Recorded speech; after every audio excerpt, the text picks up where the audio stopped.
Je vais vous dire quelque chose concernant les addictions sexuelles, concernant la pornographie, la masturbation et tous ces trucs-là. Souvent, ces problèmes dans nos vies sont liés à l'existence d'un mariage spirituel avec une femme ou un mari de nuit. C'est vrai, la masturbation, c'est un démon. La pornographie, c'est un démon. Ce sont des esprits impurs. Mais, souvent, certaines personnes sont victimes de ces captivités ou de ces addictions. Et ces personnes vont beau prier, beau jeûner. Ces personnes vont beau combattre ces habitudes immorales, sexuelles. Mais vont constater que malgré leur sérieux, leur engagement, leur prière, leur jeûne, il n'y a pas de changement. C'est parce que ces personnes ne savent pas que dans leur cas précisément, l'immoralité sexuelle, que ce soit les pensées impudiques, les désirs impudiques, que ce soit l'infidélité si la personne est mariée, que ce soit la fornication, que ce soit la pornographie, la masturbation, ces personnes ne savent pas que dans leur cas précisément, ces choses ne sont que les manifestations de leurs problèmes. Et leur problème réel, c'est qu'ils ont un mari ou une femme de nuit. Parce que lorsque souvent tu as un mari ou une femme de nuit, ce mari ou cette femme de nuit va t'amener à avoir certaines habitudes immorales, va t'amener à avoir certaines habitudes perverses, vont t'amener à avoir certaines habitudes impudiques. Et à chaque fois que tu te livres à ces habitudes impures, impudiques, immorales, au fait, tu es en train d'avoir des rapports intimes avec ces esprits. Donc, dans ce cas, une personne qui est en train de se masturber va croire qu'elle est en train de se faire plaisir ou de se satisfaire. Mais alors que spirituellement, elle est en train d'avoir des rapports sexuels avec son mari ou sa femme de nuit. Une personne qui est en train d'avoir des désirs impudiques ne sait pas que ces désirs impudiques, ce sont des moments d'affection entre elle et son mari ou sa femme de nuit. Donc pour de telles personnes, elles vont beau prier contre les pensées impures, contre la masturbation, contre la pornographie, contre l'immoralité sexuelle, l'infidélité. Ils vont beau prier contre toutes sortes de perversités, mais ils vont toujours demeurer dans ça. Parce que leur problème, c'est quoi? Ce ne sont pas ces choses que je viens de citer. Ces choses que je viens de citer ne sont que les symptômes, ce ne sont que les manifestations du problème. Le problème véritable, c'est quoi? C'est la présence d'un mari ou d'une femme de nuit dans leur vie. Ce qui fait que pour ce genre de personnes, dès le moment où elles sont délivrées de leur femme ou de leur mari de nuit, elles vont constater que toutes ces habitudes vont cesser. Ouais. Elles vont constater que toutes ces habitudes vont cesser. Souvent, tu as trop prié contre toutes ces habitudes sexuelles, toutes ces habitudes immorales. Tu as prié tellement contre ça, mais ça perdure. C'est parce que c'est pas ça le problème. Ce ne sont que les branches. C'est pour ça qu'à un moment donné, tu ne te livres plus à ces habitudes. Mais après, tu te retrouves dedans. À un moment donné, tu ne te livres plus à ces habitudes. Mais après, tu te retrouves dedans.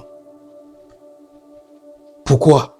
Parce que lorsque tu coupes une branche, c'est question de temps. La branche va faire quoi? Elle va pousser. Ce qui fait que lorsque tu pries et tu te concentres sur les manifestations de ton problème, sur ces habitudes immorales, sur ces habitudes sexuelles ou impudiques, quand tu concentres ta prière sur ces habitudes, tu es seulement en train de couper les branches du problème. Ce qui fait que pendant un bon bout, tu vas vivre dans la sainteté, dans la sanctification. Mais après un moment donné, tu vas encore te retrouver dans la même situation.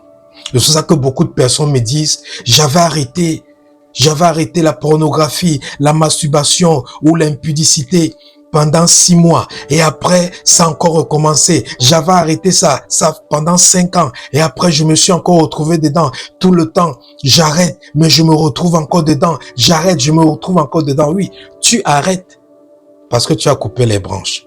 Tu te retrouves encore dedans parce que les branches ont repoussé. Ça veut dire que le problème ici, ce ne sont pas ces habitudes. Le problème ici, c'est quoi? C'est un mariage que tu as avec un esprit. Et comme tu as un mariage avec cet esprit, tes désirs se portent vers cet esprit. C'est un principe de Dieu. Dieu a dit à la femme, tes désirs se porteront vers l'homme. La femme peut donner sa vie à Christ. La femme peut aimer Dieu. Mais est-ce que ça empêche les désirs de la femme de se porter vers son homme? Non. C'est la même raison pour laquelle, bien que tu sois né de nouveau, bien que tu aimes Dieu, bien que tu sais Dieu, si tu es toujours marié spirituellement à une femme ou un mari de nuit,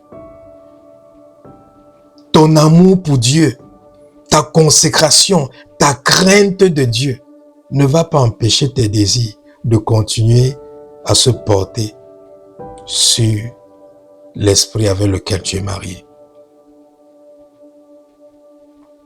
Et c'est pour ça qu'à chaque fois que tu te retrouves dans ces habitudes immorales, impudiques, au fait, tu es tout simplement en train de porter tes désirs vers l'esprit avec lequel tu es marié. Tu es tout simplement en train d'avoir des moments d'intimité avec l'esprit avec lequel tu es marié. Donc, le mari de nuit et la femme de nuit n'a pas besoin de venir toujours dans tes rêves pour avoir des couches de nuit avec toi. Non. Quand tu te masturbes, c'est avec lui que tu es en train de faire l'amour. Quand tu fantasmes, c'est avec lui ou c'est sur lui que tu es en train de fantasmer. Quand tu as des pensées impures, c'est avec lui que tu es en train de convoiter. Tu penses que c'est ta chair, tu penses que c'est toi-même, alors que non. Tu es marié. Et parce que tu es marié avec cet esprit, il a le droit de propriété sur toi. Parce que la Bible dit, le corps de la femme appartient à l'homme et le corps de l'homme appartient à la femme. Donc l'esprit avec lequel tu es marié a le droit de propriété sur toi. C'est pour ça que tu peux beau aller te marier physiquement avec un homme ou une femme. Mais quelque temps après, il n'y aura plus d'affection. Où est partie cette affection? Ça a disparu. Certaines personnes se posent toujours la question, mais pourquoi avant le mariage, on s'aimait tellement, mais après qu'on s'est marié, c'est comme s'il n'y a plus d'affection. L'affection n'a pas disparu. C'est tout simplement que ton affection a été détournée vers ton partenaire ou ton conjoint spirituel qui est l'esprit avec lequel tu es marié. L'affection de ta femme ou de ton partenaire ou de ton mari a été détournée vers l'esprit avec lequel il ou elle est marié spirituellement. C'est pour ça qu'il n'y a plus d'affection. Elle n'a plus ou il n'a plus d'affection envers toi. Donc si tu ne comprends pas ces choses, tu vas rester avec ces habitudes de pornographie, de masturbation, d'impudicité, de fantasme, de perversité. Tu vas tous les jours prier contre ça, prier contre ces esprits, mais le lendemain te retrouver dedans. Pourquoi? Parce que le problème véritable, c'est l'esprit qui incite ces habitudes dans ta vie. Et pour traiter cet esprit, si c'est ton mari ou ta femme de nuit, ça veut dire qu'il y a un mariage. Et il faut dissoudre ce mariage. Et dès le moment où tu dissous ce mariage,